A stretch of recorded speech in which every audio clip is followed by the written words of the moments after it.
আপনি শুনলে অবাক হবেন, শেখ নাসিরউদ্দিন আলবানী সে বলেছে আমার মনটা শান্ত হতো, আমার দিলটা শান্ত হতো।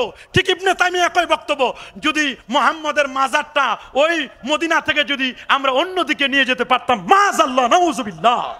সেই নাসিরউদ্দিন আলবানী ইমাম বুখারীকে শিয়া বলেছেন, ইমাম বুখারীকে ইহুদির মতো ইহুদির সাথে তুলনা করেছেন, নাউযুবিল্লাহ।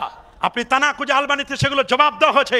আলবানীর বায়োগ্রাফি দেখেন, তার বাবা হানাফি মাযহাবের ছিল, আল্লাহু আকবার বলেন, ঘরের মেকার ছিল, সূক্ষ্ম বিষয়গুলোকে তিনি এস্টাবলিশ করেছেন, সূক্ষ্ম বিষয়গুলো জানতেন।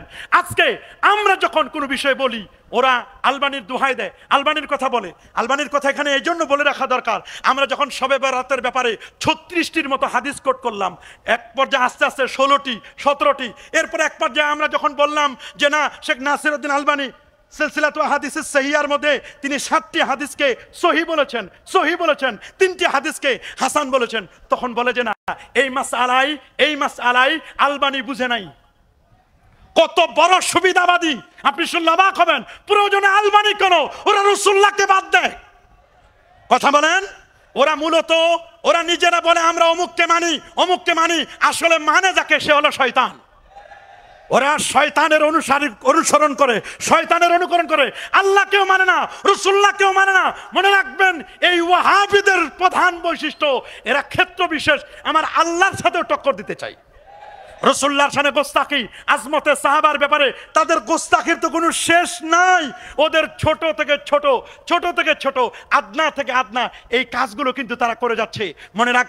মনে রাখবেন ওরা আমাদের ব্যাপারে যেভাবে তীর বিদ্ধ করছে, আমাদের দিকে যেভাবে নিক্ষেপ করছে, আমার রাসূল 1500 বছর আগে এদের কথাগুলো কিন্তু বলে গেছেন। জেরানা নামক জায়গায় মক্কাতুল মুকাররমা থেকে মাত্র 25.8 কিলোমিটার দূরে জেরানা আমার নবী গনিমতের মাল বন্টন করছিলেন। ঠিক ওই মুহূর্তে কামা রাজুলুন মিন বনি তামিম গোত্র থেকে একজন ব্যক্তি দাঁড়িয়ে গেল। ফাকালা, বললেন, ইদিল ইয়া মুহাম্মদ, হে মুহাম্মদ সাল্লাল্লাহু আলাইহি ওয়াসাল্লাম, আপনি ন্যায় বিচার করুন।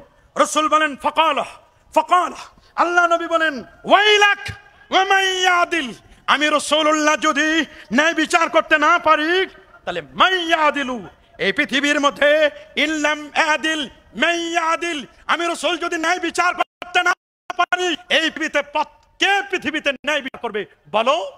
যখন এই কথা বলল, এই কথা বলার পরে রাসূল আকরাম সাল্লাল্লাহু আলাইহি ওয়াসাল্লাম বলেন, লাকাদ খিবতা ওয়া খাসিরতা, দেখো, ইল্লাম আদিল, আমি যদি ন্যায় বিচার করতে না পারি, তুমি যে আমাকে এই মিথ্যা তহমত দিলে, শুনে নাও, তোমার দুনিয়া এবং আখিরাত, মনে রেখো, তোমার জন্য ধ্বংস অনিবার্য।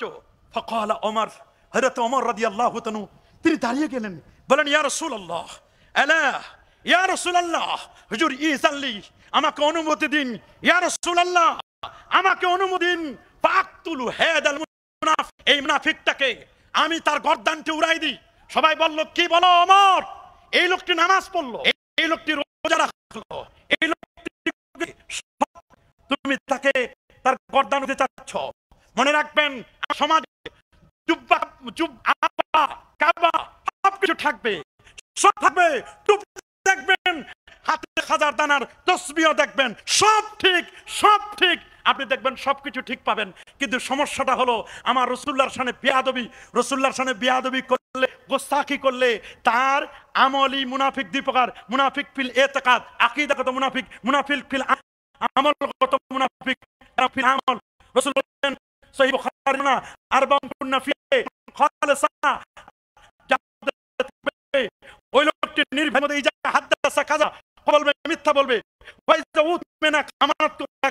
এটা তাদের অভ্যাস। রাসূল বলেছেন, লা ঈমান লিমান লা আমানাতা লা, ওই ব্যক্তির প্রকৃত ঈমান নেই যার আমানতদারিতা নেই। ইজা খাসামা ফাজারা, গালি দেওয়ার সময় বাজে গালি দিবে। ওয়াইজা ওয়াদা আখলাফা, ওয়াদা করবে, খেলাপ করবে। এটি হচ্ছে মুনাফিক ফিল আমল, কার্যত মুনাফিক। কিন্তু মুনাফিক ফিল ইতিকাদ, প্রথমটা যেটা, সেটা হলো গোস্তাখে রাসূল, বেয়াদবে রাসূল। ঠিক কিনা বলেন?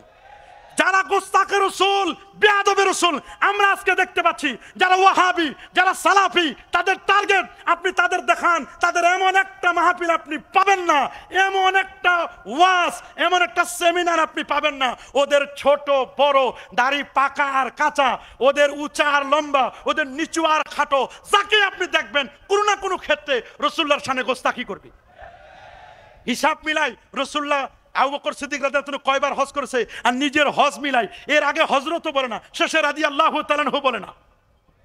অথচ এদের বক্তব্য শুনলে মানুষ হাজার হাজার লক্ষ লক্ষ মানুষ জমায়েত হয়। রাসূল বলেছেন দল্লু আদাল্লু, এরা যেমন গোমরা, এরা মানুষদেরকেও গোমরা করছে।